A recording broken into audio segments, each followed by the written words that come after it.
Hello and welcome to the channel. As always, like the video, and if you enjoyed the story, leave a comment on if you would want more.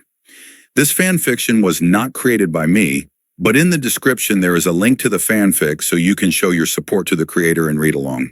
Without any more delay, let's dive into the story.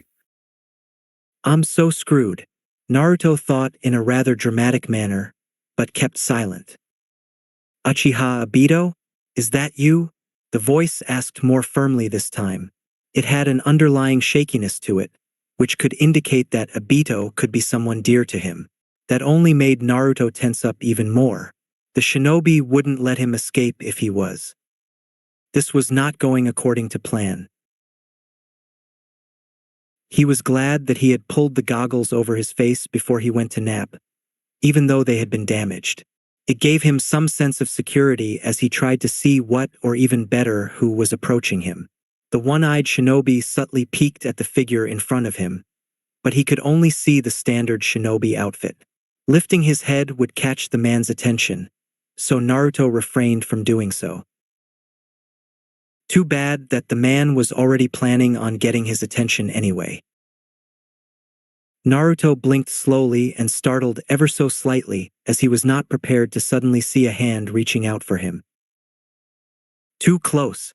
Too close. Naruto's instincts kicked in and he intercepted the hand, which had been slowly reaching forward to touch his shoulder, with a quick slap to the side. His eye snapped open, which he could only open as far as being half-lidded in panic, and he moved. Move! Get away!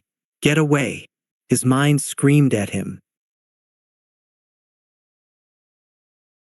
He managed to slip past the surprised man in front of him and heard the voice shout in order to stop him. Obito, wait! Naruto didn't listen. He was not the person that the man was calling out to. Even though the memories that were currently rushing through his mind might say otherwise, he was not Obito. The memories caught him off guard. Sure, but he wasn't Obito. Hi, nice to meet you. I'm Obito. Get out of my head. Obito, another voice said with an annoyed tone to it. It wasn't me. Shut up. The inner conflict only caused the young boy to become more confused, and he was slowly losing track of himself. He was not Obito. He was not part of Obito. Obito was not part of him. Go away. Go away. What was going on? With a frustrated growl, he sprinted forward even faster. Stop him. Don't hurt him. The voice sounded familiar, too familiar. Obito, calm down. I'm trying. Oh shit. Oh shit. He managed to run past one other ninja and dodge a grab from another Chunin he realized, before his leg protested. Shit. The muscle suddenly went slack and he lost his balance. His knee hit the ground and he caught himself with his hand, ready to sprint away again. I'm not going to push myself that far in training again anytime soon. I should have known better, he scolded himself. He might have been in an isolated area, but this proved once again that that wasn't a reason to become less paranoid. The young ninja bared his teeth in frustration as he started to take another sprint. Unfortunately, he never got the chance. The raven-haired Uchiha growled out in pain as he was tackled to the ground. He noted that the technique that was used, having arms wrapped around him and no weight being pushed on him as they fell, was one of the gentlest techniques for tackles. This only gave him more confirmation that he was in the presence of someone close to Obito. The second that they lost their momentum and laid still, the attacker pushed him to the ground, restraining him in the process. Obito's eye widened. His escape was cut off. No. He started thrashing on pure instinct. Most of his skin was still tender from training and the accident, even after all those months. He hissed out in pain once in a while, but despite the fact that it hurt, he struggled against his captor's hold. He tried to grab one of his few remaining kunai, but they stopped his hand from reaching in his pouch. He growled out. He tried to bite. He tried to claw at the hand that was keeping a hold on his arm. He tried every little trick, even trying to hit his captor in the more sensitive part of his body. "Calm down," the one on top of him said as he managed to stop the cheap shot with his own leg. Naruto's eye narrowed as he noted that it was the very same voice as before. That didn't do anything to calm the boy down though. He didn't listen to the man at all. He refused to accept that this was actually happening. This was not going according to his plan after all. He had a plan. He couldn't go there. Unfortunately for the black-haired ninja, he didn't have much energy left and eventually ended up panting ever so slightly with his escape still cut off. His chakra was restless and he felt a slight pull in his chakra core from something that he couldn't describe. He would need to be careful, he realized. He didn't have that much chakra left. Not enough for one of his hidden cards anyway. He decided to spare as much energy as he could for the moment he would need it. Need to rest only for a little bit, he thought, refusing to think that he was giving up. His captor hadn't really moved that much whole the time he had been fighting him. Though, after he noticed that his comments were not heard, he had been strangely quiet. As Naruto still laid there restrained as he was, Naruto slowly became finally more aware of the other voices whispering to each other. Is it really him? How is that possible? There was a short silence, and from experience Naruto guessed that they were signing to one another. The chakra signature matches perfectly. No way someone can copy that amount of chakra of someone without letting a single bit of his own leak through. Besides that, I know his signature. I checked his chakra. Naruto's eye narrowed at the comment. So he had been the source of that strange pull on his chakra. It is really him, the male voice on his back stated. What the hell are you talking about? Naruto growled at the ninja surrounding him. He had no clue what he was doing, but it felt right to play the victim for now. Being a victim meant being underestimated. Being a victim meant still being able to escape later on. Yes, that did sound like a good plan. He shows no recognition, one ninja muttered. What is wrong with him? He heard an unfamiliar voice whisper. There were a few more hushed whispers in the background around him that didn't catch Naruto's attention, as he was once again too caught up with trying to struggle against the man. Said man kept him with little effort to the ground by pushing his knee to Naruto's back, patiently waiting for him to stop struggling again. It was as if he knew exactly how to restrain the boy. So if he knows Obito's tricks, Naruto thought. After a few tries, Naruto tried some of his old tricks, which seemed to catch the man off guard ever so slightly. Yet the man wasn't a ninja for nothing it seemed, and caught up right away. His chakra was too low to blow the man away, and in the end he still was a leaf ninja. He didn't want to fatally hurt a fellow comrade. At the same time, the man was becoming impatient. Reluctantly, he pushed also his elbow in the teen's shoulder blades as he nearly managed to slip away. Obito, calm down. It's me, sensei. There was that annoying goody-goody talking to a child tone in his voice again. Let me go, Naruto snarled out, still feeling panicked. It wasn't really him, right? This was messing up his plan even more. He couldn't go to Konoha. He was only here to prepare for the other Kyuubi and confronting Madara. He had to do that all alone. He couldn't face all those faces again. He didn't want to mess things up again. More hands joined to restrain him, which acted more a show of power than the fact that it was nearly necessary, and he eventually was really too tired to continue. He stilled and let his cheek rest on the ground, panting from all the effort. Sweat dripped down his face and some of it was soaked up by his bandages. The weight on his back shifted ever so slightly and he was carefully heaved up in a sitting position on his folded legs. Naruto felt the presence on his back leave and shut his eye as it started to throb painfully. He stubbornly tried to pull his arms free from the other hands, but it was no use. Obito? Naruto only had a second to decide on what to do. He wasn't able to pretend that he was really Obito. Felt wrong.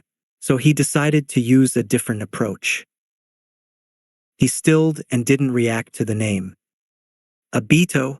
He was lightly shaken, but he refused to react. I'm not. He snarled it out before he quickly pushed his lips into a firm line in a stubborn manner, as if he refused to talk. There was a tense silence. You are not what? The man asked him. He refused to talk and the man sighed so slightly. I'm going to take off your goggles, all right? The familiar voice mumbled to him as if to calm him down. But Naruto only bared his teeth in warning. His body was 13 physically, meaning a few childish actions were allowed. So Naruto thought it was totally acceptable when he tried to bite the hand that pulled off his precious goggles. He tried to glare, but his eye protested at the sudden increase of light. So he closed it as soon as he felt the cold air touch his formerly protected skin. Give that back, he yelled. He tried to stand back up to tackle the man personally, but he couldn't. Don't touch my goggles, team.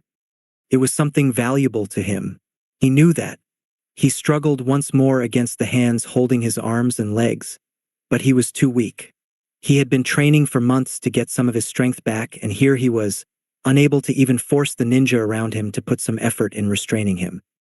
He wasn't even able to pull off that time and space jutsu with the amount of chakra Obito's body currently had. How pathetic he felt. Truly, utterly pathetic. Those scars. One of the other ninja whispered softly, so silently that he probably shouldn't have heard it. For a kid his age, another whispered right back. Oh great, were they going to pity him now too? Having paid little to no attention to the man in front of him while listening to the others, he twitched and startled back ever so slightly as a soft wind blew across his face. What the hell was that sensei doing? As he peered unnoticed by the others through the lid of his eye, he noticed that a hand was moving in front of him from one side to the other, trying to find out whether he was able to see what was happening. Naruto didn't respond. His right eye still sometimes hurt when he used it, so he wanted them to underestimate him as much as possible. How did you get here? The man asked and tapped him on his head to get his attention and gained a flinch from the boy at the same time. Naruto kept silent, showing them that he was stubborn. Answer me and you will get your goggles back. The man said, sounding slightly amused, as if he knew he would get what he wanted that way, which was completely true. That was a low move. Effective, but low. Fine, he would play along. He bit his lip as if to restrain himself before he snapped out once again, as if he was giving in. I needed somewhere safe before going home, he mumbled, deciding to tell the truth. What is your home? Another question. That hadn't been the deal. He growled ever so slightly to let his annoyance show, though they were most likely fully aware of it anyway. Leaf. That place with the faces. Konoha.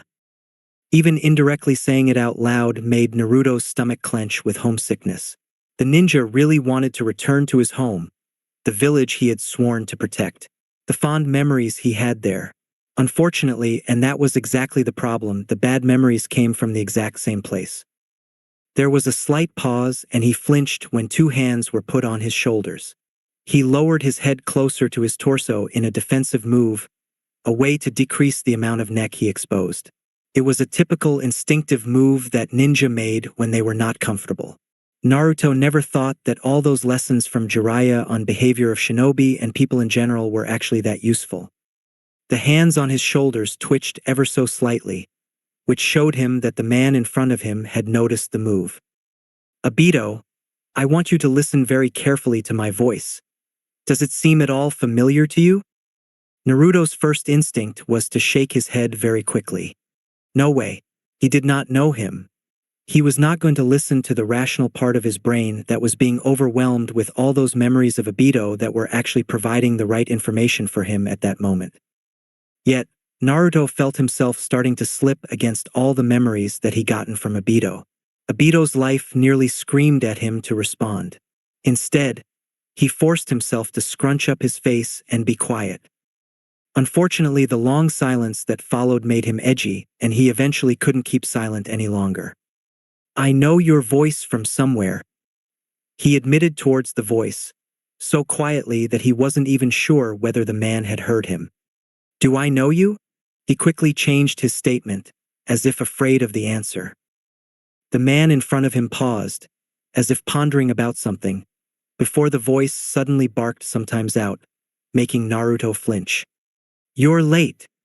Oh. Before Naruto realized it, one of the suppressed memories was triggered, and he couldn't stop himself as he started mumbling through some stupid excuse that Kakashi-sensei would use when he was late. It was then when it finally clicked. His brain finally calmed down and the confusion that had been overwhelming him mostly disappeared. His mind finally made a connection to the familiar voice and he flinched back in surprise, as he couldn't deny the truth any longer. Was it really him? He knew that the voice was familiar, having heard it before that one time in his mind. Still, to actually hear it in real life was different. He shook ever so slightly as he slumped forwards, as the rush of energy left him. He was reluctant to actually see the truth. "Obito-kun?" There was an uneasy and questioning tone as he said the simple name. Naruto flicked his eye open for a moment, trying to exaggerate how much it hurt him to open it. A ninja always had to be careful. However, as soon as he came face to face with the familiar person of him, he relaxed. The man in front of him, the blonde hair and the blue eyes, his expression, his familiar face, he could trust him. Every ounce of his body was putting his trust in him. There was no way for Naruto not to go with the flow. Just how much had Obito trusted him? "Minato-sensei?" He whispered in shock as if he suddenly remembered the name. At least that was what it looked like for outsiders. In reality, Naruto was just too shocked that he was actually meeting his father, something he never imagined to be possible face to face. Of all the people in the shinobi world he could have met in this isolated piece of land, it had to be his father. A few chuckles escaped him before he was quickly caught up in laughing and eventually found himself unable to stop. "Obito?" he chuckled to himself. "I'm Obito." He managed to keep the questioning tone out of his voice this time. For others, it might seem that he was actually remembering, but for Naruto it was more a statement for himself. He had failed Obito and he now actually had to take up his identity. He had no choice to be Obito from now on. Mentally, he apologized to the figure still peacefully sleeping in the back of his mind. Naruto closed his eye, still laughing, but had just been able to see his sensei's face turn into a troubled frown. He couldn't stop laughing and the grip of his sensei's hands on his shoulders was slowly becoming tenser. "Obito-kun, calm down." Naruto couldn't help himself anymore. Just the whole situation was just too funny, in a horrible, sick and twisted way. His emotions were peaking and the memories of Obito weren't helping either. "Obito!" He tried to hold back a chuckle, but it only came out as a sob, and before he knew what was happening, he had turned into a sobbing mess. As the hands around him gently released him, he let himself be pulled into a gentle hug. He felt the corner of his eye water ever so slightly and did his best to keep himself from crying. "Shoo! It's all right, Obito, you can cry. Let it go." The warm presence around him and the amount love that he could feel was directed to him was calming. It all felt so right that Naruto couldn't help himself and let a couple of tears escape. He hadn't cried for a long time. "I'm not crying. Something is in my eyes." He mumbled into the man's jacket as another memory resurfaced. Minato let out a happy chuckle, his heart nearly exploding with relief as he had his previously dead student in his arms. His comrades respectably let them have their moment, silently applauding the fact that the young teenager had somehow, how the hell did he do it? Managed to survive the whole ordeal and get back home. It was a miracle that, for a moment, made the whole grave situation of the war seem a little less darker than it was. Minato didn't know how the kid had managed it or what had happened, but at that moment Minato didn't care. Because the child he held in his arms was Obito, all right. "Sleep, Obito." Get some rest. He muttered to the boy, knowing that they had to get back to the village and it would be easier for him to carry the stubborn child than to let him insist to walk on his own. It wasn't like he was able to answer any questions in his current state. "Donne sleep," the Uchiha mumbled tiredly. Minato chuckled and patted the boy on his head. "I insist." The teen grumbled in protest and, maybe realizing what he was planning, started to push away from him, but Minato was already ready to strike. Subtly he had moved his hand just so, that it was posed right above the boy's neck. The boy didn't tense, however, showing the trust he had in him. With a sad smile, he pressed down on one of the pressure point, trying to make it as painless as possible. "Mean," was the only thing that the man could make out of the last grumbled words of the teenager before he was unconsciousness. He caught the boy's weight with ease, frowning at how light the ninja was. What had the boy been eating? His student certainly had a couple of difficult months behind him. His eye scanned the injuries that the boy had, wondering how he could have survived the collapse of all those boulders. He would get the story eventually. For now, he had to take proper care of the injuries. "Let's go and set up camp. Then we will perform first aid on Obito before heading straight to Konoha. Does anyone have objections?" There was a slight, awkward silence that Minato frowned slightly, before he eventually nodded. "And we will check his identity extensively. Though I can assure you that he has shown enough responses that only Obito should know. You never knew for sure when it concerned ninja." Still, Minato tried to not let that possible situation get to him. He would find out how his student had survived eventually. He just felt the connection to the boy, and now he had once lost him, it was even stronger than before. His heart soared with joy at the thoughts of his team being reunited again. Rin and Kakashi would be so happy and relieved. "Any further objections?" he asked. Nobody had one, and with that decision, they continued on their way to Konoha. Only this time with an extra passenger that was sleeping peacefully and eventually drooling on the back of the yellow flash. Scene break. Naruto was not surprised when he was flung back into his mind. It had not been the first time that he had been knocked out like that, or had it? Had it been Obito that had been knocked out like that many times previously? It was starting to get more difficult to keep the memories apart. Naruto frowned in unease but shook it off instead. He had someone to talk to. He had felt the fox musing about something for too long, which meant that he was either planning something or that something was wrong. He probably wouldn't be happy either way. "What is wrong, Kyubi? Out with it." There was a low grumble at the disrespect, but the fox decided to let the comment pass for this once. "We have a problem, kid." "What is it?" Naruto questioned, more than used to the fact that he always had and always would have enough problems to solve. "We are going to die." Well, that was a little more serious problem, all right. Naruto turned around to face the fox that was watching him from the distance from behind the trees, which were functioning as the parts of the seal. He looked at the demon confusedly. "Why? You will be born in a couple of months. Your soul is coupled to the new body. It won't take up any other soul since it is yours. If your previous infant soul were to take place in the body, it will clash with your presence. After all, you are still you. Someone else will be me? No, it doesn't work like that exactly.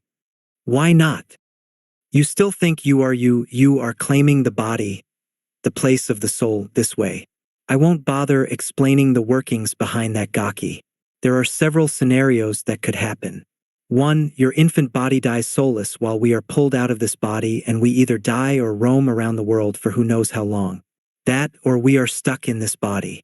Scenario 2, we get sucked into your body and this body will die. Naruto's eyes went wide in shock. He could not let his future other Naruto self die, but neither could he just leave Obito behind. He just couldn't. Scenario 3? He pleaded, hoping the fox had won. Kyubi, who had grown ever so slightly in the couple of months of rest, stared at him. For once he was not glaring, but instead the fox was studying the mortal in front of him. His eyes flickered over to the sleeping figure not far away and then back to Naruto. "I'm still unsure," the fox growled. "Come back later. I need some more thinking to be done. Go do that sealing that you were just planning to do. I don't want any other hairless monkey visitors in here. I'll help you out when you start." With that last comment, the fox walked away from the trees and disappeared into the shadows. Naruto watched him go with a rapid heartbeat. "Shit," he thought. "Well, if I have to choose, I prefer not to wander around aimlessly for eternity with Q." He mumbled softly to himself, shuddering at the thought. A slight mental nudge let Naruto know that the fox thought exactly the same on the matter. Smiling ever so slightly in amusement, even though his usual enthusiasm was gone, Naruto stared in the direction of the figure that had been lying there unmoving for a couple of months. There was a certain pull towards the figure that Naruto still couldn't explain. He had not voiced it yet, so he wasn't sure whether Kyuubi was aware of it, but he realized that he couldn't keep silent on the matter much longer. "He has been lying there for too long," he muttered. He would tell Kyuubi when he was done thinking. It wasn't a very good idea to disturb the fox. Now he had some other business to take care of. He closed his eyes momentarily and flopped down on the ground.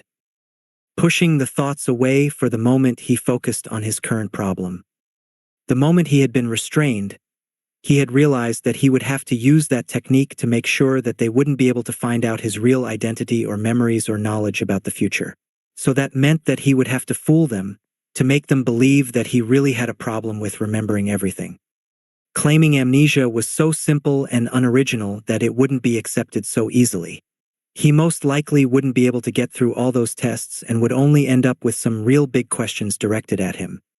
So that meant that he would have to do something so utterly ridiculous that nobody would ever even think about the possibility of Obito having done it himself. He was going to seal his own mind away, along with many memories, in a way that only he could have access to them. He had just the perfect seal in mind.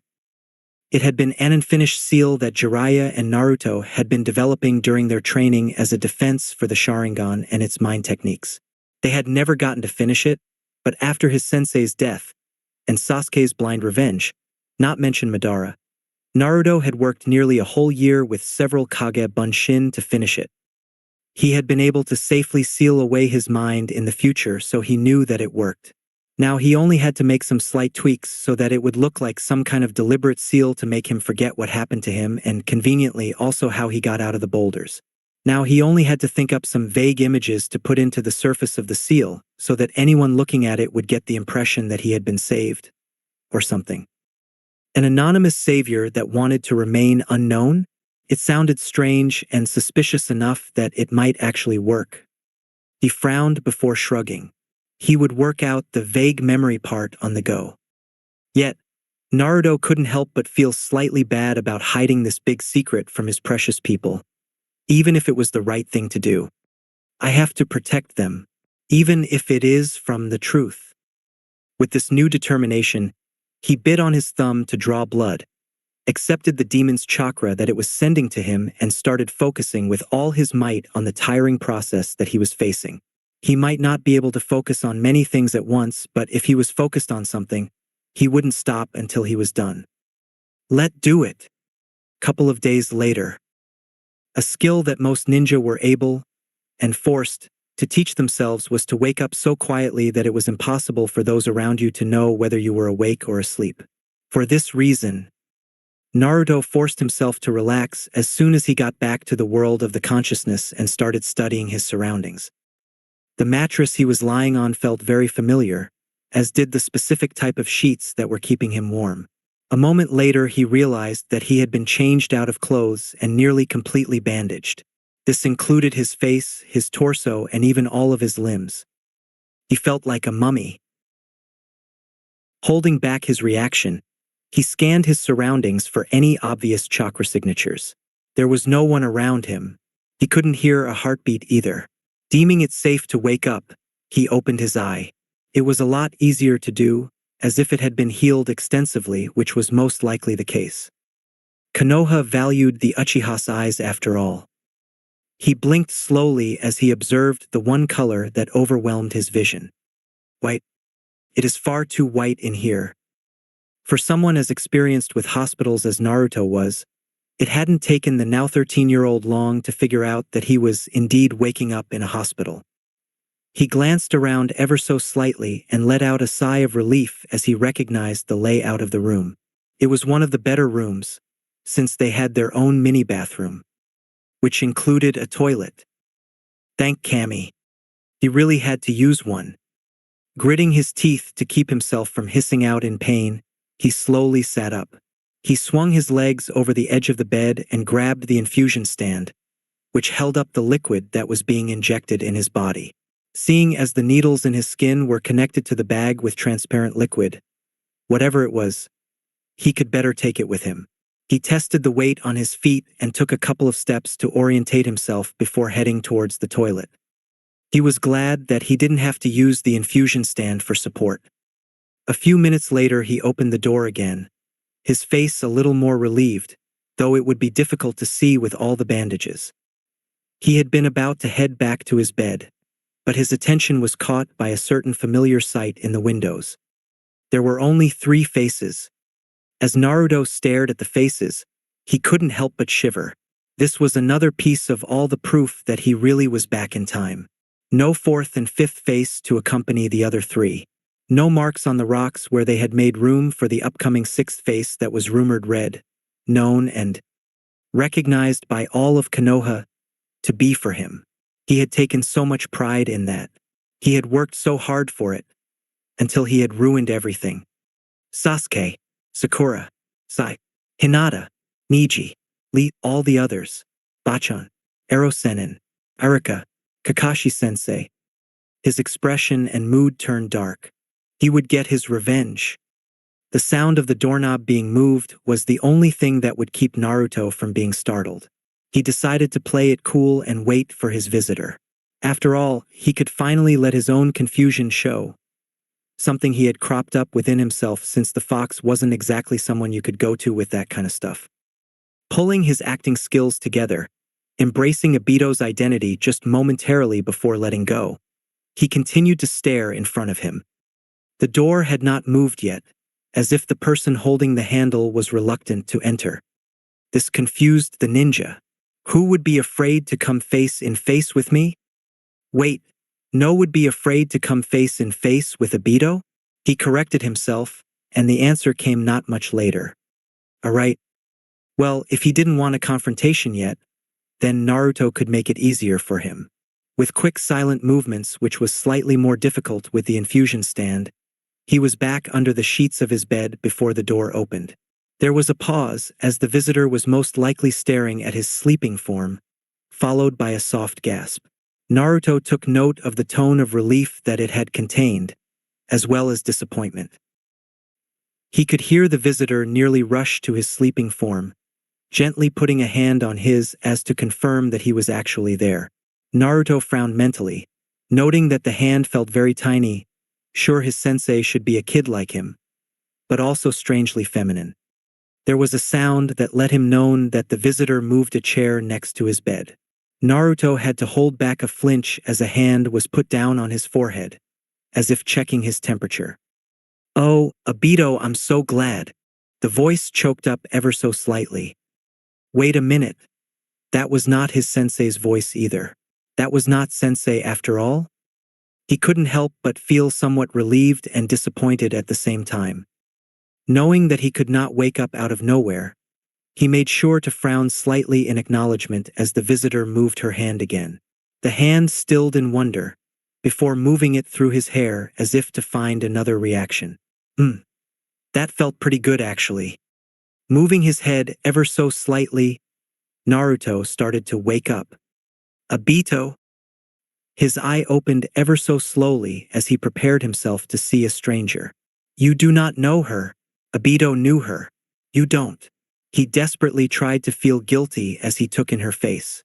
It was so incredibly relieved, so full of joy, and he was going to ruin it with 3 simple words. Who are you? Yeah, he felt like an official jerk. It was as if the weather in Konoha was welcoming the once-crushed ninja back in their midst. For it was a rare, beautiful day in the hidden village. The sky was clear, with the exception of a few fluffy white clouds. The sun was shining brightly, and the warm temperature that it provided allowed everyone to walk around comfortably without needing any thick clothes. Even the tense atmosphere, caused by the war, couldn't completely suppress the lively spirit of Konoha's citizens that day. They were nearly all a little happier and more cheerful than normal. Even the depressed and grieving people managed to crack a smile that day. Small children were playing in the park, while their watchful mothers were exchanging the last juicy gossips. Those that were working were also affected by the weather, because of the cheerful people that they came in contact with. The shinobi took advantage of the nice weather by going to train to improve their skills, instead of doing so later in more dreary circumstances. The few genin that were doing D-rank missions in the village complained less than normal well, except those that had to stay inside and couldn't enjoy the weather.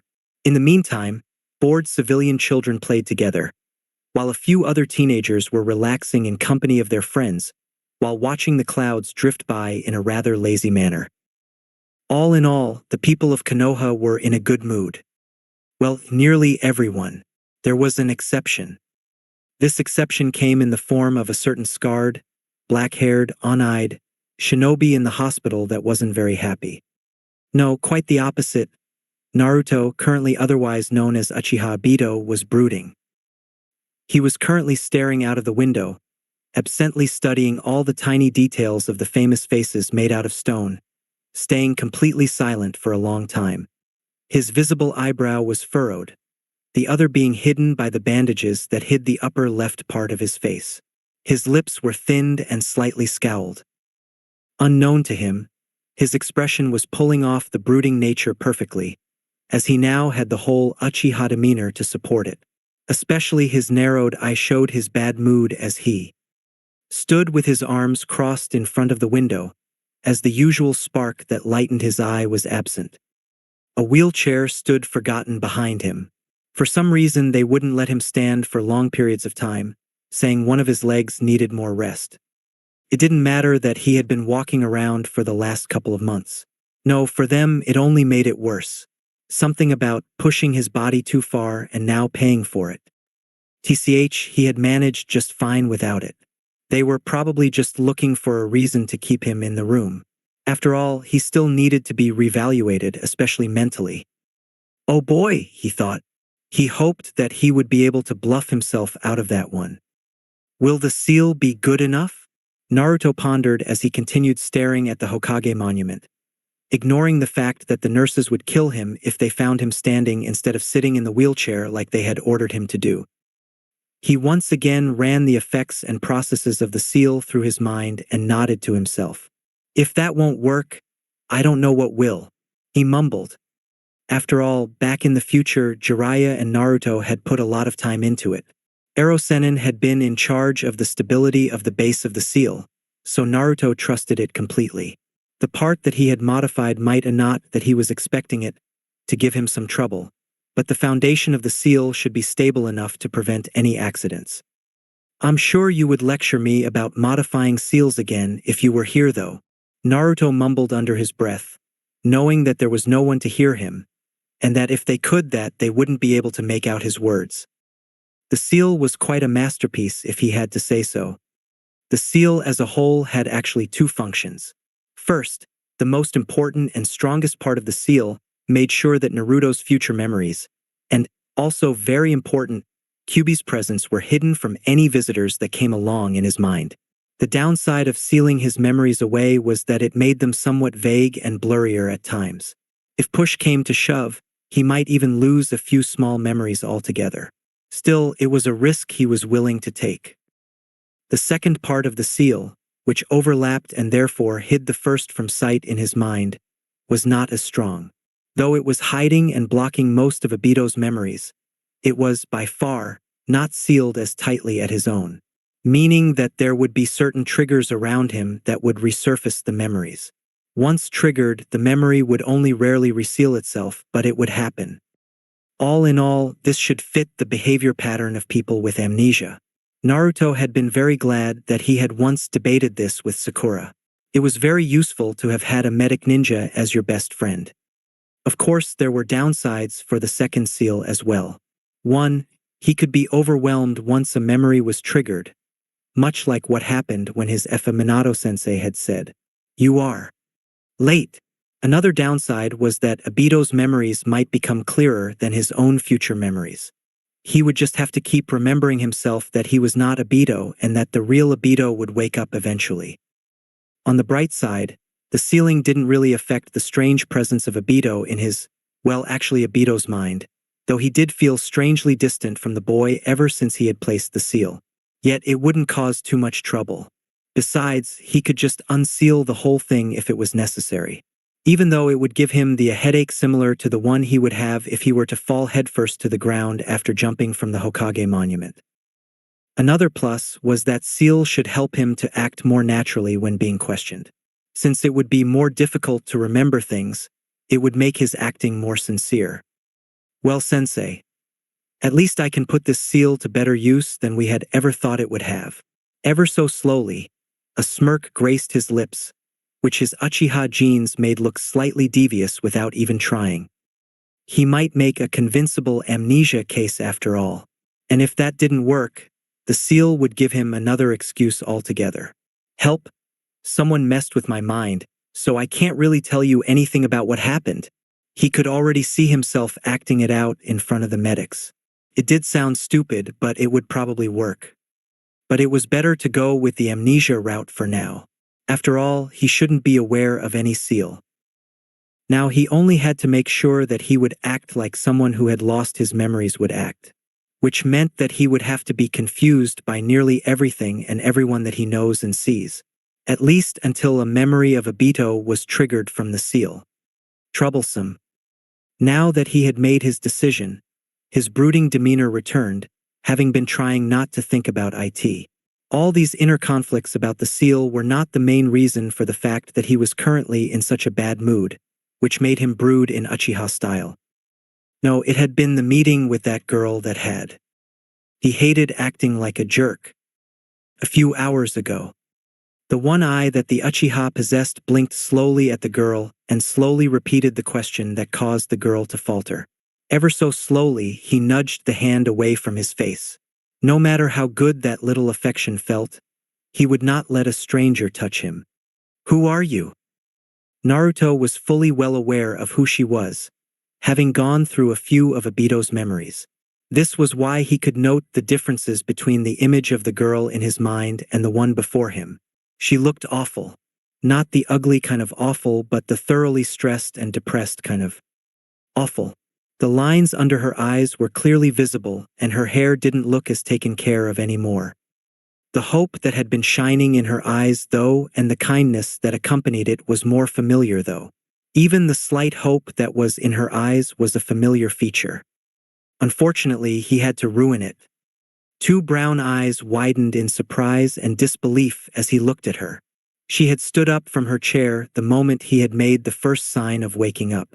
Then, as soon as he had opened his eye and looked at her, she had been moving towards him. Her arms reached out to hug him, like Sakura would when she had been worried about him, just before he had spoken up. Her happiness crumbling away from her face when he backed away slightly like most ninja would, uncomfortable with a hug from a stranger. It took all of Naruto's experience in acting to keep the blank and slightly frustrated look on his face. Simply by looking at her, he could feel several memories struggle to come to surface, but it was not enough to be actually triggered. He made even extra effort by studying her brown hair, her haircut, the purple rectangles that were present on her face, and the kind energy that she was radiating towards him. The caring energy she was directing towards him felt great, but it was not the amount that Obito was familiar with. Come on, memory, trigger. Remember. Don't tell me I sealed the memories too tight. He secretly hoped that a memory would trigger right at this moment so he would be able to just talk with the girl, but unfortunately this was not the case. Fear actually flickered in her eyes and she took a somewhat frantic step towards him, reaching out to touch his arm again, but his reflex kicked in and he withdrew his arm ever so slightly. Oh, Obito! She nearly begged him as she managed to grasp his arm this time. He let her do so reluctantly, but the fact that he tensed momentarily as soon as she touched him told her enough. "You really don't remember me?" She nearly gasped. There was a long tense pause before she reluctantly created more distance between them to make him more comfortable, unable to ignore his obvious discomfort any longer. Naruto made sure to frown at her and study her in a more obvious manner. She watched him study her carefully and returned the favor. Her eyes lingered at the bandages that hid his eye and the other part of his face that was also wrapped in the process, which effectively the other scars on his face. She waited for any reaction, but after a while he still didn't react. "It's me, Rin," she continued, looking hopeful as she came a little closer. "Shit, it isn't working," Naruto thought, starting to form a headache from all the effort he was putting into remembering. "I will have to take a look at that stupid seal," he thought, starting to fear that he had put too much chakra in it during activation. Though activating the first seal with that much chakra was necessary.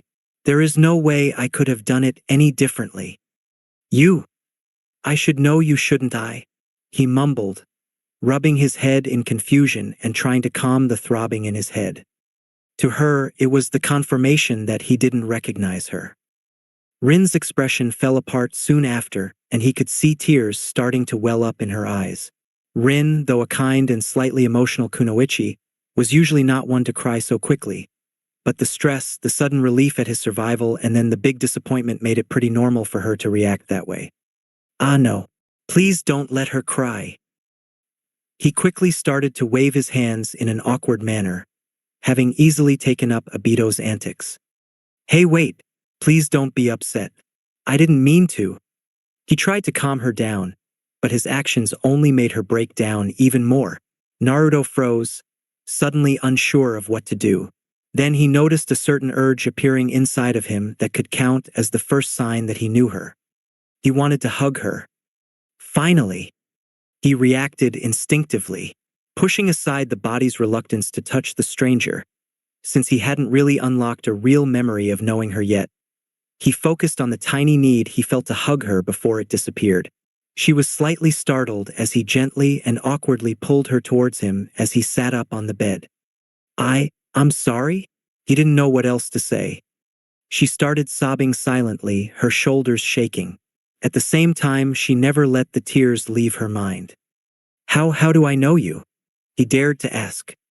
He was caught off guard when she suddenly drew away from him, startling him slightly. "So sorry, I shouldn't actually be here. I really shouldn't. I was actually ordered that."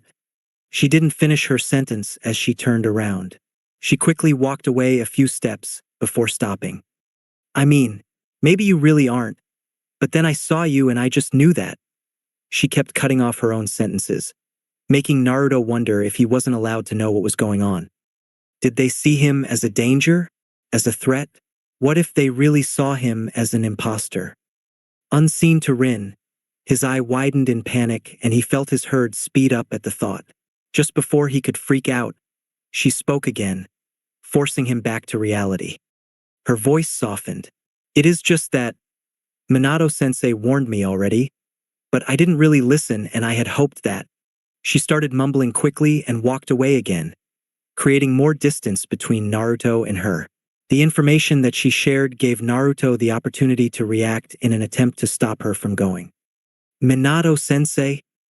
He frowned for a while before a clear image of the man resurfaced in his mind and he nodded. "Yeah, I know. Hi. Wait, you know him too. You call him sensei. Does that mean that dash?" He blinked when his ears picked up the sound of the door being opened and quickly closed. "Hey, please wait," he called out, but he was too late. It hadn't worked. She was already gone. He suddenly realized that he was very much alone once again. Naruto stared at the door and sighed heavily, suddenly feeling very lonely. After months of being alone, he had yet to feel actually that lonely. Strange as it had been, he had become kind of used to being lonely in the last few years of his usual life, especially when all his loved ones had. Now he was once again experiencing what it was like to be surrounded by dear ones. It made him realize how much he had missed it. The presence of the girl might not trigger any memories yet, But he did feel the warm feeling that Sakura had always brought up in him, very similar to the presence of other close friends. Plucking at the sheets in his hands, he felt his mood quickly go down the hill. Maybe I should just have recognized her anyway, he grumbled mentally at himself, but knew he couldn't just change his approach. He never had been good with emotional girls, but this must be one of the worst situations to be such a jackass. Shaking his head, he got out of the bed once more. Maybe some Hokage monument watching would do him some good. He frowned when he felt a tingling sensation appear in his bad leg after about 10 minutes of standing still. That hadn't happened before. It felt like that itchy healing feeling that he had experienced once before. What have they done to it? He muttered. Kyuubi's chakra should have kept it.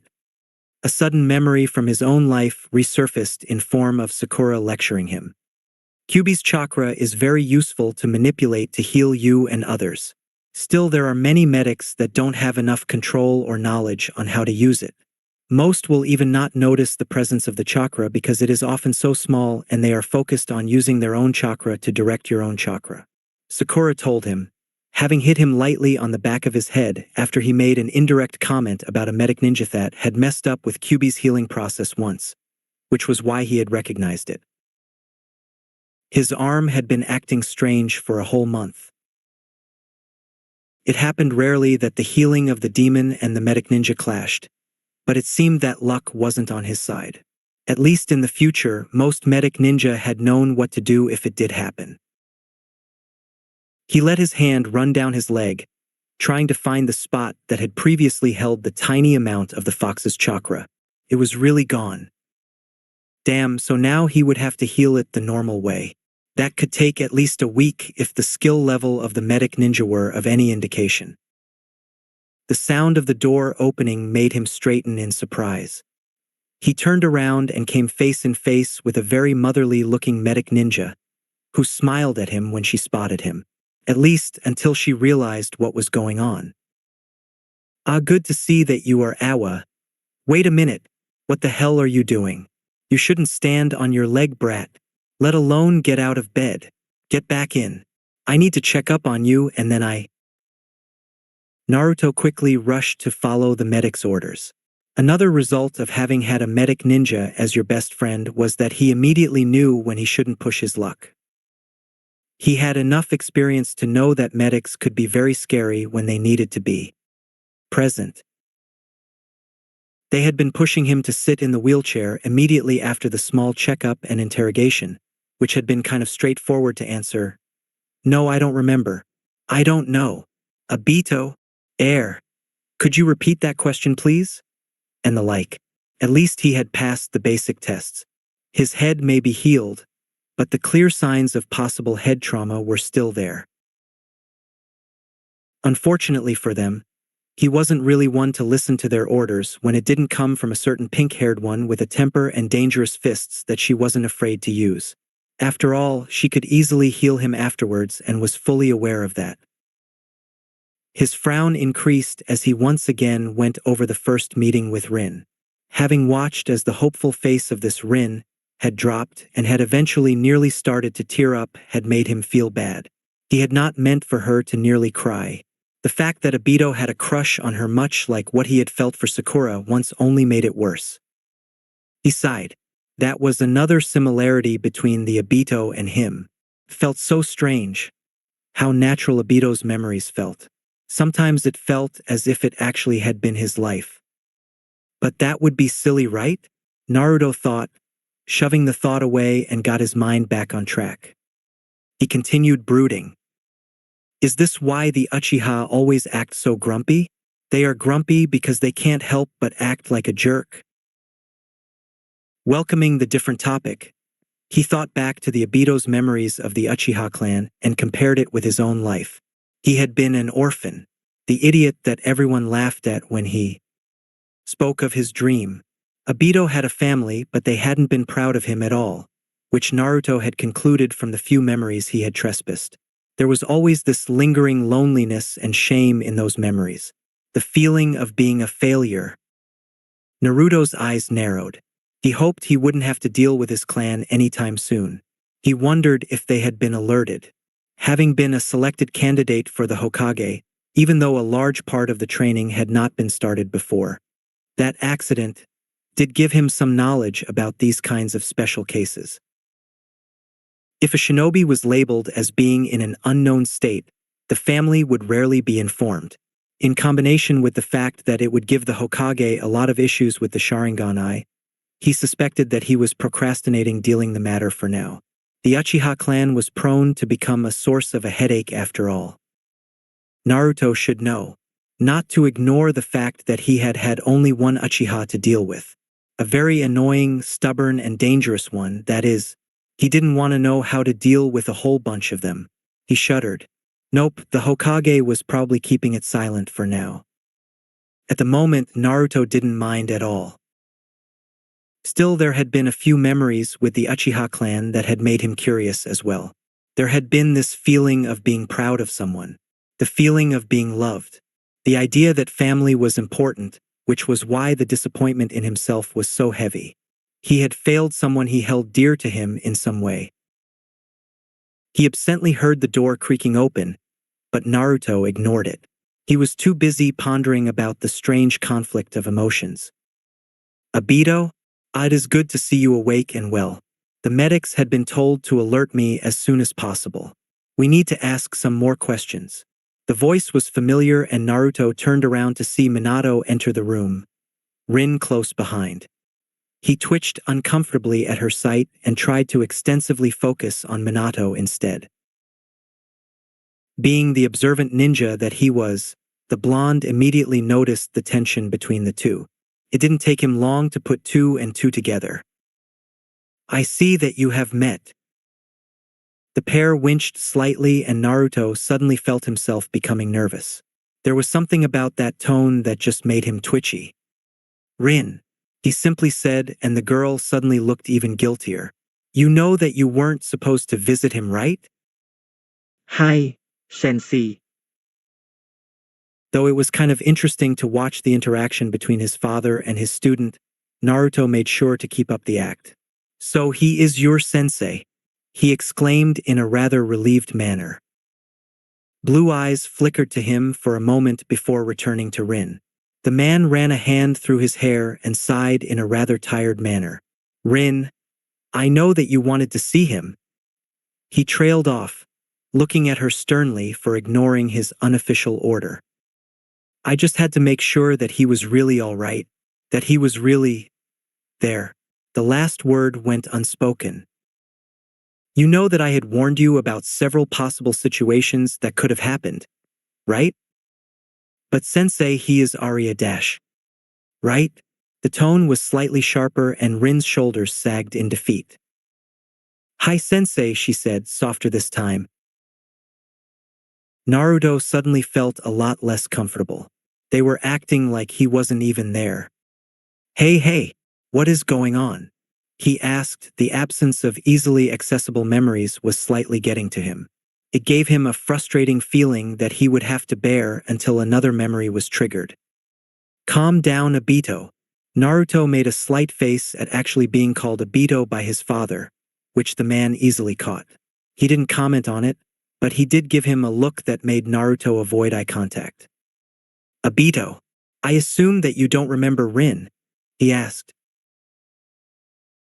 Naruto's eyes flickered to the girl in question, and he scratched the back on his neck in an awkward manner. No, but... He paused. Should I actually say it? He wondered, but the decision was made quickly when Minato had seen his expression. But what, Obito? He still hesitated. But what, Obito? Not that tone again. She does feel familiar, he mumbled, feeling slightly like a stubborn child. Please repeat that, Obito, Minato said, and Naruto noticed that he was constantly using Obito's name in his sentence. He still allowed a slight frown on his face to appear as another memory of Minato calling him that before resurfaced momentarily but then went back in hiding. She does feel familiar, he stated louder this time.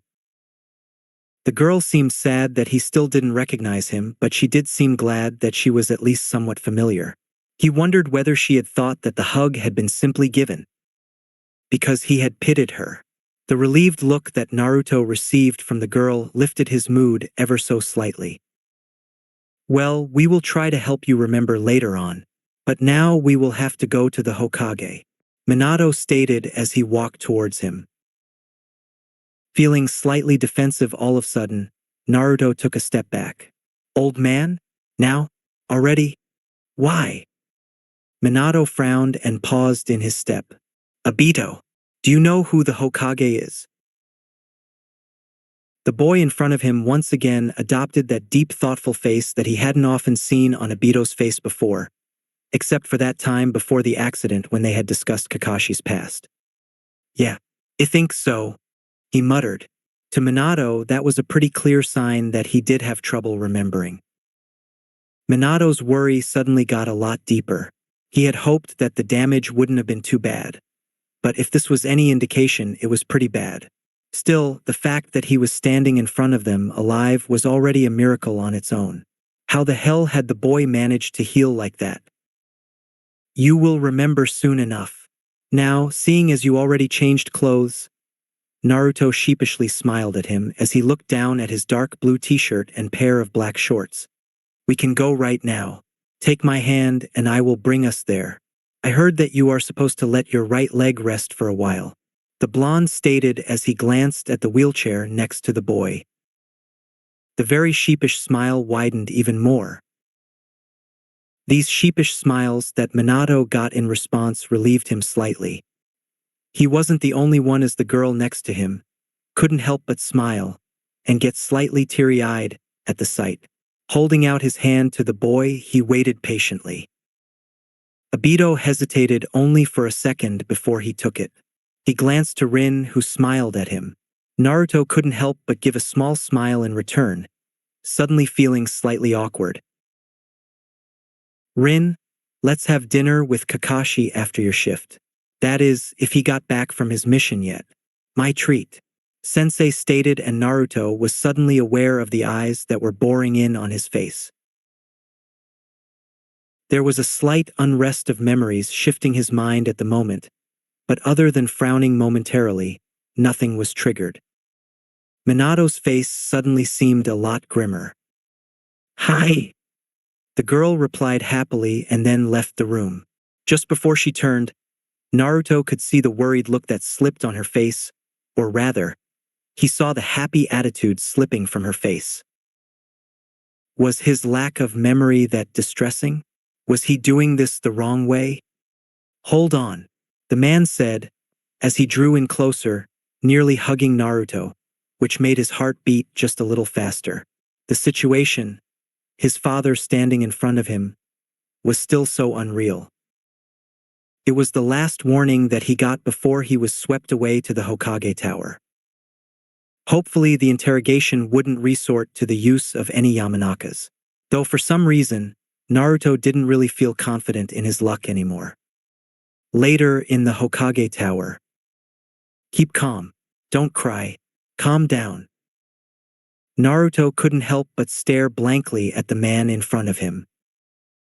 In front of him sat the Sandaime Hokage, with his pipe, piles of paperwork, hat and all. A picture that Naruto had seen many times before. The man looked so much younger, but that was to be expected. Still, it was odd to see the image of the old friendly man in the future being overlapped by the more war-hardened and less wrinkled man in front of him. Naruto knew that this meeting had been coming, but to actually see Gigi right in front of him made it still difficult to act normal. Don't cry, he reminded himself once again. At the moment, grief was overwhelming his mind, a feeling much like the one he had felt when the old man had died. Though he was currently grieving the fact that the relationship that had existed between him and the old man would never be the same again, instead of the man's death. That didn't mean that he only felt sad, of course. Gigi. His mind had screamed at him with such enthusiasm and happiness that made him nearly tackle the man from his chair when he finally realized that it was really the man he had looked up to when he was younger. Naruto was not foolish enough to let his inner thought be known. As it was, He was sitting silently on the other side of the desk, twitching under the stare of the old man that was boring into him. Though the old man had kept it well hidden, Naruto knew the man, so it wasn't difficult for him to catch the sadness and grief that the man felt as he studied his scars and the bandage that covered his left eye. "Don't worry, Gigi," I'm alright, kropka. he thought, wanting to say so out loud, but remained silent. The man had signs of being overworked, like any Kage in the time of war would look like. Yet, the man looked like he had had a good night rest and lacked the stressed and heavy energy that Naruto had expected to be present. Is the war over? He wondered, trying to make the right calculations in his head. He really should have paid more attention in class. Taking his pipe from his mouth, the sandaime finally spoke up again. "So you don't remember anything?" The boy in front of the slightly less but still old Hokage twitched ever so slightly. He knew fully well that the man in front of him was skeptical. It was a miracle on its own that he was even there, considering that his name had been engraved into a certain stone. No surprise that the man was skeptical about his amnesia. As Hokage, Naruto knew one was practically forced to be skeptical of everything. Luckily for Naruto, the moment that he had stepped into the office and had spotted the man in front of him, Obito's memory had resurfaced with the help of his own future ones, making him stagger ever so slightly in the process. His face had automatically twisted into a thoughtful and then enlightened as soon as his mind had sorted the memory. It seems that Obito had been quite the troublemaker at the academy as well and received a few inspiring lectures from the man himself. It had been a memory that Naruto hadn't known yet. This was fine as his reaction had been good enough. It was a reaction that was difficult to fake. Very well, the old man nodded, but Naruto caught the eyes glancing to the blond man behind him ever so briefly. The one-eyed boy was glad that he had many years of life experience with him, as it were those subtle glances that a normal 13-year-old normally wouldn't be able to catch. The Hokage was going to believe him for now. Not that it was going to keep them from observing him, though. They were planning something. Naruto could tell. He mentally sighed in frustration. This was so screwing up his plan. He would need a new one. Damn it. Your medical report states you have suffered from severe head trauma, so amnesia isn't that unusual. There also have been several basic tests that support this diagnosis, but you will have to run several specialized tests to clear you. The sandaime explained to the boy, unaware of the boy's insight on the situation. Naruto started to get a sense of foreboding as he heard those words. Specialized test? Oh no, please don't let him. Actually, we would prefer to let a Yamanaka look at you right now, as your case is pretty special. The old man continued. Use a Yamanaka to check on me. Naruto let out a mental sigh. On the outside, Naruto frowned at him as if skeptical. Special? How so? Both men actually paused. You don't remember that you Minato started, but he was cut off by the sandaime. What is the first thing that you remember? I already told the dash. No, what is the very first thing you remember? The man was asking it again. He was completely focused on him, and Naruto realized that he would have to make sure to twist the truth in a way to make sure that he wasn't lying. The man would surely catch it otherwise. He wasn't called the professor for nothing. He frowned in thought. What was the first thing he remembered? The first thing? Well, he pondered for a moment. Wait! Inspiration hit him and he had to keep himself from stomping his fist into the palm of his hand. Chronologically speaking, that would be the first thing he would remember in this time frame as the future hadn't occurred yet. Well, in that case, his visible eye became slightly haunted when he forced himself to remember that horrible moment. The pain, the pressure, the need to survive. It had been awful. Obito. Naruto suddenly realized that he might have been too preoccupied with reliving it and shook his head. Pain, he replied hoarsely. Pain. There was a slight pause before he was asked to continue. I had to get away. I tried but I couldn't. It was so heavy. But I had to. I didn't want to. He paused. I tried everything but it didn't work. But then, Naruto paused, forcing himself to think back to the moment and how desperate he had felt at that time. Then I felt like floating. I got away and then, he frowned. Somehow I realized that ended up near some boulders. He was not really lying. He had somehow ended up in the past after all. How did you heal like that? How did you get out? The Sandaime continued and waved in a blonde-haired man that Naruto recognized as a Yamanaka when he was allowed to enter the office. Mentally, Naruto smiled brightly. That part of the memories had been sorted into the strongest seal, meaning that he could use his special defense mechanism that he had designed for these kinds of situations. Mentally activating his defense structure, he let himself answer the question. Suddenly his mind went blank, and though the experience was scary as hell, it was gone as soon as he stopped trying to remember clearly. I don't know. His eyes spoke the truth as he kept eye contact with the Sandaime. Hook, line, sinker. The old man in front of him sighed heavily as he looked down on the ground and he felt a comforting hand appear on his shoulder. He felt bad doing all of this, but it had to happen. I understand. Would you mind if we were to try and take a look into your mind? It will help us come up with a method to make you remember. The Hokage asked the young ninja in front of him, who glanced at the blonde man that he gestured to. Gigi had made it sound like a request, but Naruto was not fooled. The Yamanaka was already there, so there wasn't really a choice in the matter, it seemed. He forced himself to calm down. He would just have to play along. Yamanaka Inoichi, the blonde man stated with a small bow as neared. Inoichi-san? Oh no! Naruto realized that he did look like a younger version on Ino's dad. Naruto cursed his luck once again. The man was well known for his observance and skills when it concerned the mind. He hoped that he would be able to make his mind as unremarkable as it could be. Uchiha Obito, Naruto finally muttered. It still felt strange stating it. Seeing how nervous the young teenager was, Inoichi tried to calm him down. You don't have to worry, Obito-kun. I already spoke with Hokage-sama about your condition, and I will not go anywhere into your mind unless it is absolutely necessary. This is only if it is some kind of technique in your mind that is considered lethal.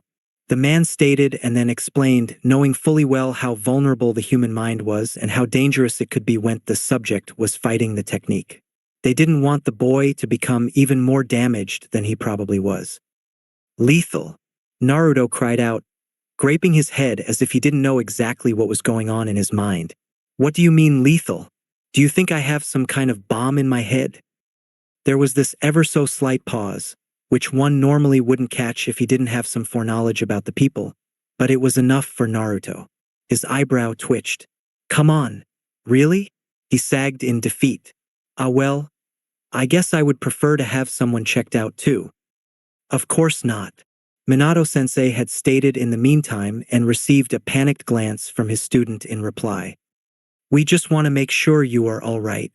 He stated, and the genuine tone that Naruto heard behind it made him forgive the man for being so paranoid. A warm sensation spread out over him as he realized just how worried they were. They wouldn't take all these precautions if it weren't the case. You will stop when I tell you to? Naruto asked, turning to the other blonde, not even hiding the skeptic tone in his voice. Yes. While he reluctantly nodded, mentally Naruto was cursing.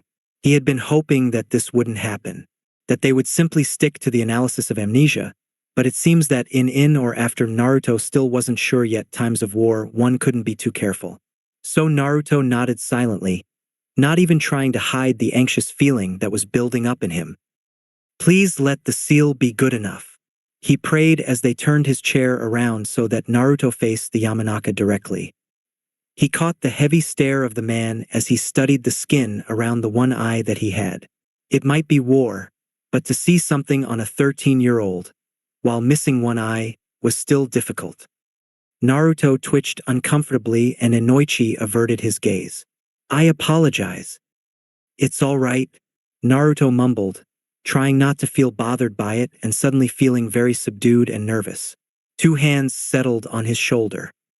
He looked up to see his sensei smiling encouragingly at him. It calmed him somewhat, but the feeling was still there.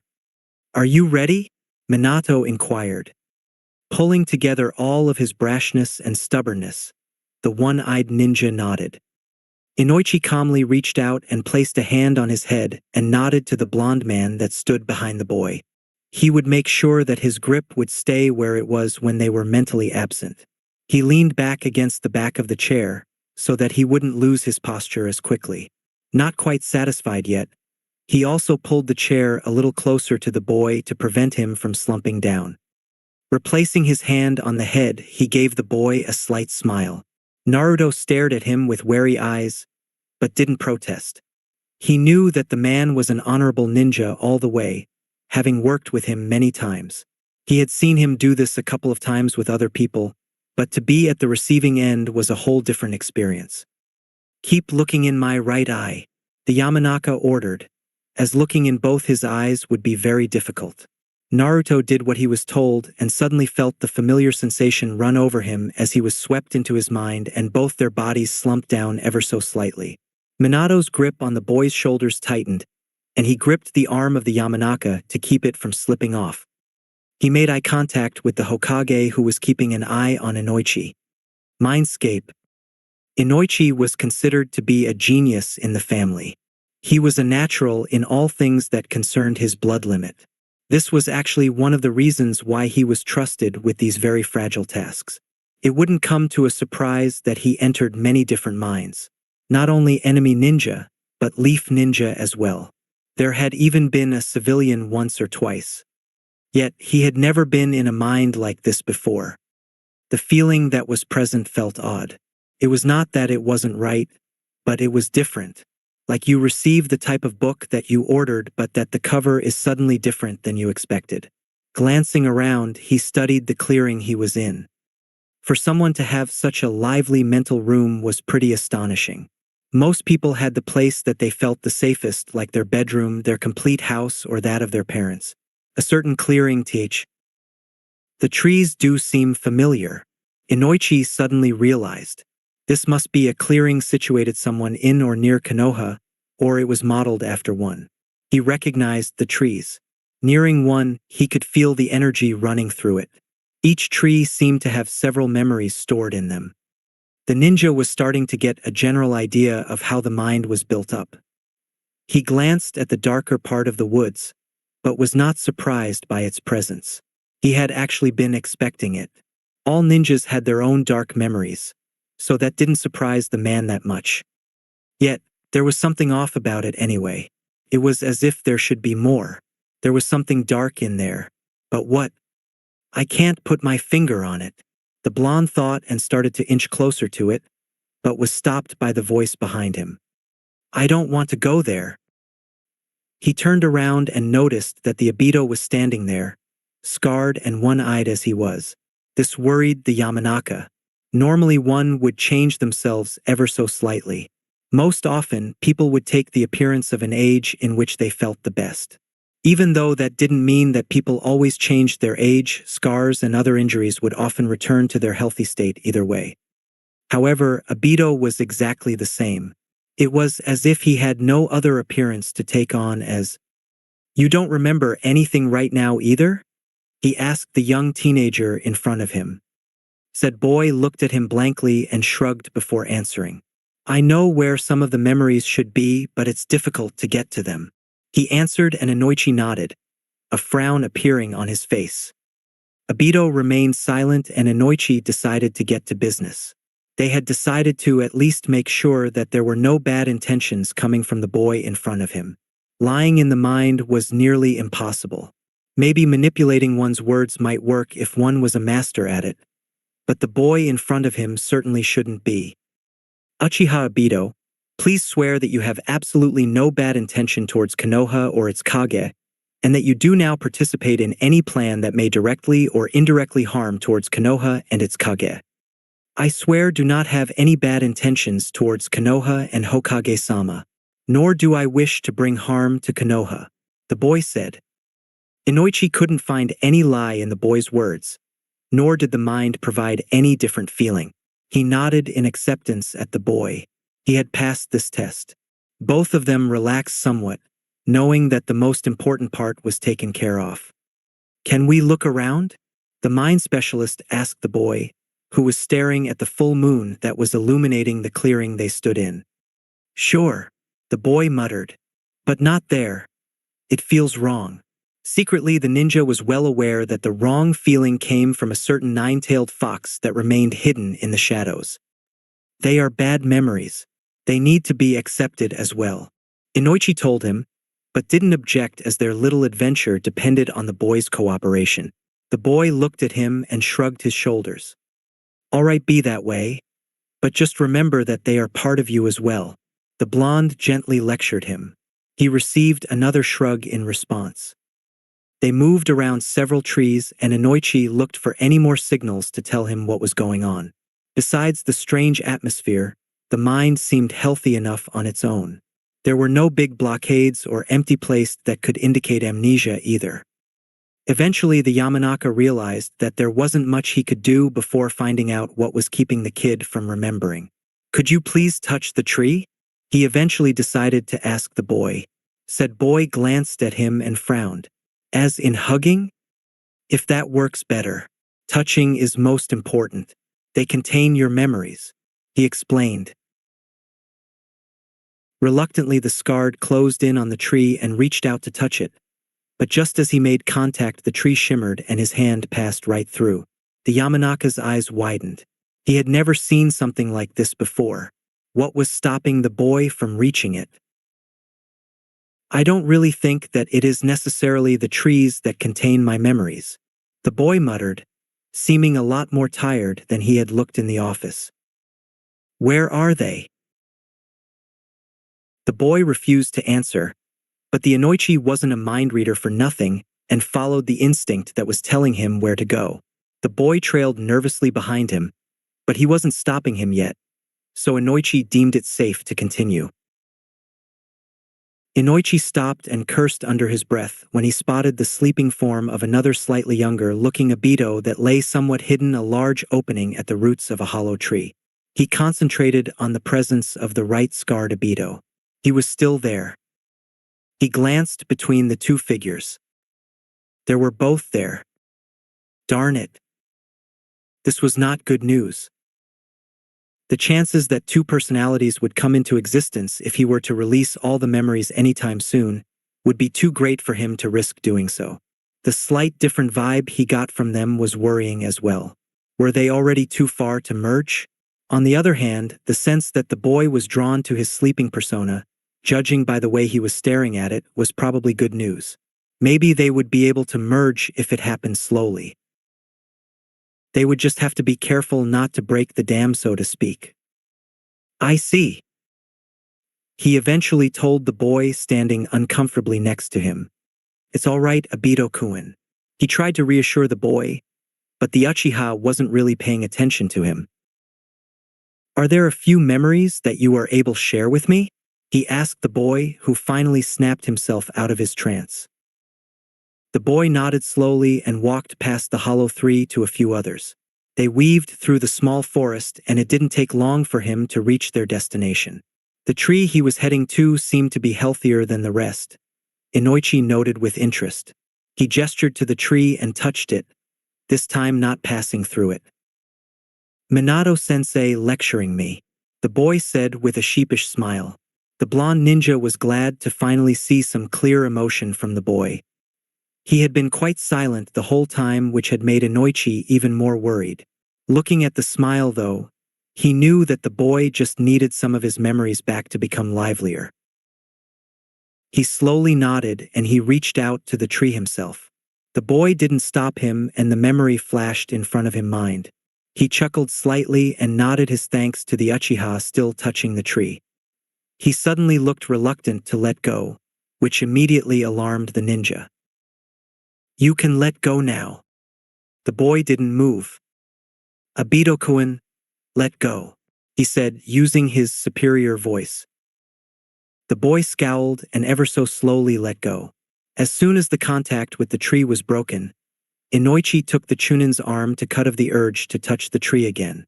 The boy lowered himself to the ground as he looked with surprise at the hand. Inoichi followed him by crouching in front of him. Be careful not to become too obsessed by the memories that are returning to you, Obito-kun. The Yamanaka warned him, having seen the dangers many times before. Living in the past wasn't healthy. Hi. The Uchiha nodded, shaking himself out of his thought. Unknown to the man, Naruto was kind of freaking out after having this unplanned and scary reaction to Obito's memory. The blonde nodded and was about to stand up again when suddenly something caught his attention. His eyes narrowed as he looked at the ground. The grass that he was standing on looked off. It was as if it was growing over something, covering it. Something that was supposed to be hidden. It seemed to be fading away from sight, but he had spotted it anyway. The scarred boy looked at him questioningly and gasped when he actually shifted to touch the strange pattern. His eyes narrowed as he traced the line that seemed to be all over the clearing. Is that a C dash? His attention was shifted when he heard a low growl of pain. He quickly redrew his hand from the ground and mentally slapped himself from giving in to the urge of touching it. Of all the things he had been taught, not touching anything had to be the most important. Stop, the boy said in such a strong voice that he couldn't help but comply. I did. The blonde didn't have the chance to continue. The boy was still clutching his head and moved himself to a praying pose, head down. Around them, trees started swaying and the lines on the ground disappeared completely. Go away, the boy growled, closing his eye. As this technique wasn't meant to be forceful and actually depended on the permission of the subject, that order pushed him forcefully out of the boy's mind before he could respond. He was unable to see the figure of Obito shift into a taller and blond young man, who started to curse loudly in his mind. Ugh, my poor head. He complained loudly, not even able to pat himself on the back for his good acting. Why? He cried out. Why did it have to be Inoichi of all people? He grumpily stomped out of the clearing into the direction of the shadows that would lead to his consciousness. Then he stopped and groaned even louder. He saw the seal stupid. He complained and face-palmed himself. They were not going to leave him alone yet. Grumbling even more, Naruto stomped into the opposite direction, having to make sure that Kyubi would be completely undetectable for the next couple of visits. He couldn't help but wonder where his luck had gone. Is this a karma thing? What the hell did I do wrong? Maybe he should go start gambling in the near future in an attempt to get it back. Reality. The Yamanaka snapped awake and straightened immediately, feeling the arms of the two men support him tense in surprise as they had tried to keep his position in place. He let out a groan as the forceful mental push hit home. His hand rubbed his head in a soothing manner as he turned to the wary men that were watching his odd reaction. They both were fully aware that this was not the normal way to wake up. Inoichi stared at the Uchiha that sat still unconscious in front of him. Was it possible? Was the boy's mind actually sealed inside his mind of all things? He had never thought that. Report, the Hokage eventually stated when the mind wanderer got too caught up in his thoughts. Straightening once again, he turned to the two men with a troubled expression. I think we might have a problem, he carefully stated. The atmosphere became a lot tenser. Whatever happened to him, whoever did this, I have never seen something like that before, the ninja stated and then proceeded to explain what he had seen. The two other men soon matched his troubled and worried frown. The third Hokage could practically feel the headache that would haunt him in a couple of hours. A seal. Minato breathed out and his eyes widened in horror. While they could not find a seal on his body during examination. Inoichi-san, could you see the design? He continued, trying his best not to let panic get a hold of him. No, completely. That is the most troubling. It was hidden. The man answered, noting the urgency in the blonde's voice. Hidden in his mind. That was unheard of. Until now, at least. Whoever had done this must have been an absolute genius. That and absolutely crazy. Shit, Hokage-sama, there are several seals out there that can explode, make him experience hallucinations, force him to follow orders. I am aware of that, Minato. The man gruffly stated, his brain already working on finding a solution for this surprising turn of events. He had primarily been trying to make sure that the boy had not been an imposter. Instead, they had come across something more serious. They didn't waste much time. Minato immediately picked up the still unconscious boy and followed the Hokage with a quick body flicker technique. Not much later, they had moved towards a special type of cell, usually designed for enemy ninja who had abilities to commit suicide with, so to speak, a final blast. It didn't take long for Minato to put his student down and to carefully put another seal on the child's forehead. It was a special chakra seal that would alert them if any big chance would occur in the boy's chakra levels. That way they would have enough time to move away if it was necessary. Minato regarded his student with a sad expression while feeling angry on the inside. Why would anyone place a seal in a 13-year-old's mind? Indeed, a seal could be pretty dangerous. Fortunately, they also had an advantage, as all seals shared the same language, so to speak. So as long as they would be able to take a look at the seal, they would be able to figure out what kind of seal Obito had in his mind. Unfortunately, they would need to see it. Now that the necessary precautions were taken, they all relaxed ever so slightly. If there is a seal, Minato spoke up, then it should become visible at some point. If we were to trigger dash. Minato-sama, with all respect, that isn't possible. Releasing all his emotions at once would overwhelm the boy, and the two personalities would lose their chance to merge peacefully. Inoichi cut in, having tagged along with the Hokage, as he was not keyed into the system as the Hokage's nominated successor was. Minato's hand clenched. Maybe I could alter it if it is a dangerous seal, he stated. The others didn't immediately protest, as he was well known for his skills with seals, but they weren't really content with the idea either. I would have to take you into his mind anyway, Inoichi murmured, trying to figure out which technique would be the best for that kind of procedure. The men stared at each other for a while, before they all sighed deeply at the same time. That boy is quite a handful. Minato smiled slightly at that statement. That's Obito for you. The Sandaime moved his pipe to his lips once more. As long as his danger status is unknown, we will continue to keep quiet about his return for now. Even the Uchiha will have to remain unaware. Third ordered with a slight reluctance. Since he was put in the confidential wing of the hospital, I trust that the information will be kept a secret. Still, please make sure that the information has been hidden, he continued. Beside this, I trust that your student will be able to keep this a secret, he stated, giving his future successor a pointed look. Minato nodded gravely. The Hokage turned towards the other blonde. Are you ready to do this now, or do you need more time? The Yamanaka stared at the Uchiha for a moment before his eyes became more determined. No, I'm ready. Mindscape. The moment the ninjutsu was activated, Naruto knew that something was off. His mind was being invaded once again, though more subtle, by two people. Minato-sensei was probably tagging along then.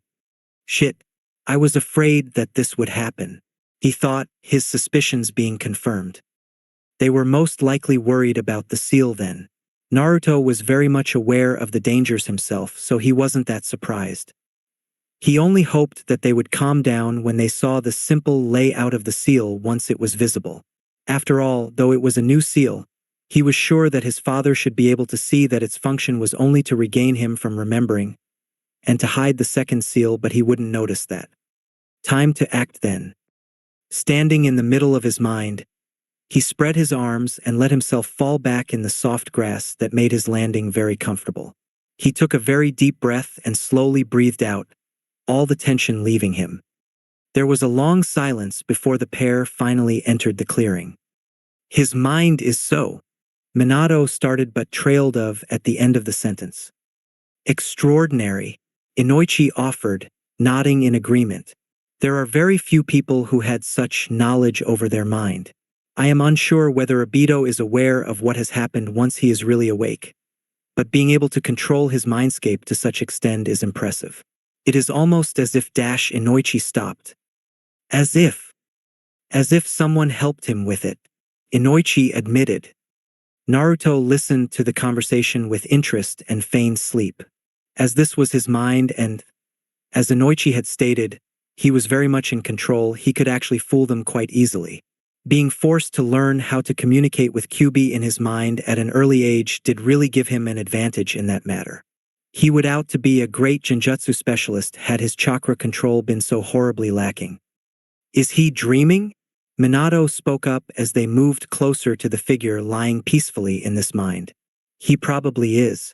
It happens often as the subject either falls asleep or wakes up immediately after the jutsu. Inoichi agreed. Minato nodded before his expression became more serious. Where is the seal? I think you are standing on it. Minato glanced around and crouched down. His hand lingered slightly over the grass before he touched it. Nothing happened and he moved his hand a little more the left. He continued this technique until he hit something and Naruto immediately felt himself snap to attention as his seal's defense kicked in. He groaned painfully, rolling over to clutch his head. The feeling quickly left him as Minato redrew his hand. Naruto swayed slightly as he raised himself to rest on all fours. Even though he had been prepared for it, he had been caught off guard with how quickly it happened. I never thought that it actually would work that well, he thought as blinked up at the two men that were now staring at him. What are you doing? He complained, acting as if he wasn't aware of the fact that his mind was being invaded without his permission. We are looking for a seal, Minato explained quite easily, to which Naruto blinked once again. Seriously? But then why are you He was cut off as Minato touched the seal once again, while studying his reaction this time. At first the dull pain returned and Naruto groaned in exaggerating protest. Stop it, he complained. He had been prepared to continue, when he was suddenly caught off guard. His father had moved his hand away from the seal ever so slightly. However, unlike last time, he didn't completely redraw his hand but he touched it with 2 fingers instead. Ever so slowly the man started manipulating the seal's energy with a look of concentration on his face. Is that safe? Inoichi muttered softly at the man. As long as it doesn't put my own energy into it. The man muttered back. So Ero-sanin hadn't been kidding when he said that my father was a genius when it came to seals. Naruto thought in slight shock. He had just bypassed the seal's first defense. Now he will probably get to the second one. Not a moment later, every thought went blank for the teenager. Naruto did notice that the blonde frowned at his suddenly dazed expression though. Obito. It's not that easy, old man. Minato grumbled in annoyance as he glanced between his connection to the seal that was still hidden by the grass, to the place where Naruto was currently standing. Obito. No response. Strange, his surroundings were starting to sway ever so slightly, Naruto mused. Was this supposed to happen? He wasn't completely sure anymore. Inoichi-san, drag him over here. The man urged the other and not a moment later Naruto blinked owlishly as Minato's hand was suddenly placed on his forehead. Obito-kun? A slight twitch. Obito. Minato called out once more, using his sensei voice this time. There had been a rather urgent tone to it which made Naruto snap to attention rather quickly. Hi, he stammered, the spell now broken. Chance the clearing into a sparing ground. Huh. Just do it. Secretly, Naruto grinned at his father. The man had passed his little test. He was glad, or else it would have been suspicious to just simply let the seal appear from his hiding place. Inwardly, he smiled broadly as he let the grass dissolve around them and let the seal appear. He could barely hide his amusement as Minato started studying the seal rather feverishly. Naruto sat in the middle of the clearing, staring at the man as he did his work. Inoichi joined him not much later after Polity asking if he could. He had learned his lesson, it seemed. After a long time of following and admiring the future's Hokage process, the man turned around and smiled. "Don't worry, the seal is safe. Obito, you will get your memories back eventually." Naruto grinned at the man, feeling very much relieved that his plan had worked. "Yes, thank you, Sensei. Now you surely don't have to tweak it either." Naruto thought, relieved. At least he hoped that the man wouldn't. Not much later, they were all back in the world of the living and Obito blinked as he took in the change of surroundings, secretly amused by the ninja's paranoia. "Did I miss something?" A couple of hours later, he took one bite and another and another. He savored every taste very carefully. He did his best to imprint the combination of heavenly flavors in his mind. He watched, in an almost hypnotizing manner, as he swirled his chopsticks through the content of his cup. He could die peacefully again. It had been a long time since Naruto had eaten the godly foods of the Ichiraku ramen stand. To actually see and taste not only the food but also the great atmosphere that the now much younger Tucci. He had stared at the man for about a full minute, effectively freaking out Tucci and making Rin and Minato become worried at the same time. But then again, his team seemed to be worried about nearly everything he did. "Obito, calm down. You might choke." Rin spoke up out of nowhere. This, in turn, made Naruto nearly choke on his food as Obito's body did not have the ability of eating that quickly after having spent months in the woods. He started coughing heavily and hit himself on the chest. Two hands started to pound his back in comfort and eventually Naruto calmed down again. "Are you all right?" Sensei inquired, looking at him while his chopsticks were half raised to his mouth. "Obito." "Sorry, Rin-chan." Alright, so maybe he had been savoring every taste a little too quickly. The girl's eyes widened slightly before he was rewarded with a bright grin. There was a sense of relief, as Naruto automatically had used the endearment. Naruto frowned momentarily as he realized that it felt perfectly normal to do so. Relieved, he returned the grin and tugged the black bandana further over his head, in order to hide his hair to distract himself from scratching the back of his neck. He then moved to readjust the black cloth that covered the bandage that ran diagonally from his left eye to his right cheek. Unfortunately, they hadn't let him wear his goggles, much to his protest. They had placed a seal there after Minato had expressed his preference to have the boy move about, to keep an eye on him instead of constantly keeping him hidden in one of the hospital rooms, so that memories might come back easier. They left out the very obvious reason that they didn't want anyone to recognize him until he was labeled totally clean. They were going to observe his behavior for a while. Naruto had nearly slammed his head down onto the wooden desk when he realized that this babysitting was not going well with the upcoming threat that would come to haunt him eventually. Not that a part of him didn't want to enjoy his time with his father, even if that meant becoming a test subject. So was there this recently developed seal that Minato had put on him, which was meant to suppress his chakra signature. The downside of the seal was that it messed up one's chakra control in order to decrease the chakra outlet. However, since, according to the current and future Hokage, Obito was not going to fight anytime soon, that would not be a problem. Naruto grumbled in annoyance. They were still acting like he is a spy. Then again, they could really know the reason of why his memories were hidden. Who knows, he might have gotten the order to spy on them and to return as soon as the memory returned. Taking another bite, he tugged down his scarf to make sure not to spill food on it. The dark red, unfortunately not orange scarf that they had draped around his neck effectively hid most of the lower part of his face. He understood the fact that they wanted him to remain anonymous for now, not ready to proclaim his return from the dead yet. That didn't mean that he hadn't protested. He thought, his hand moving to scratch the back of his neck that was also covered by the scarf. Before could react it, a hand swatted it away.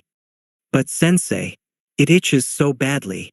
He refused to think that he might have whined at that moment. You will have to deal with it, the man simply said while taking another bite. Letting out an exaggerated sigh, Naruto started swirling his chopsticks in his bowl. His eyes followed the movement for a long time. He was well aware that his two companions were shooting glance to each other, especially Rin, who was most worried about him and already started to form an obsession about his well-being. Obito-kun? The red-scarfed ninja hummed in response. Are you feeling all right? Minato asked worriedly. I'm Naruto started, but was cut off by another person. Sensei, the Hokage one dash. Kakashi-kun, Rin exclaimed, sounding happy and nervous at the same time. Kakashi-kun, Minato echoed with a smile. How was your mission? Naruto tensed, not having managed to pick up his chakra signature in time. He suddenly felt very nervous as he was fully aware of the blue eyes that shifted in his direction to keep an eye on his reaction. He managed to take another bite of ramen in an effort to calm himself, tugged his scarf safely back over his face and turned around to welcome the unknown visitor as calmly as he could. Will he even be able to recognize me with my face practically being fully covered? He wondered, steeling his nerves once more. I managed just fine. The voice replied flatly, sounding very tired and dull. Kakashi's voice sounded so empty. Naruto realized as he forced himself to relax as he stared at child that would be his strong aloof sensei of the future. He might have looked completely different, but he could immediately recognize the haunted eye. It was the same haunted look that he would wear when he would look at the memorial stone in the future. It was a moment after that Kakashi seemed to take fully notice of him and glanced in his direction. His eye met Kakashi's only visible eye, feeling the seal reacting to the many memories that seemed to stir at the boy's sight. Naruto couldn't help but feel that this meeting would go less smooth than meeting with the rest of Obito's team. That's it for today. Remember to show your support to the creator of this story if you enjoyed it. If you would like more parts of the story to be uploaded, leave a comment and subscribe to get notified when the story continues. Bye-bye for now, and I hope that you all have a wonderful rest of your day.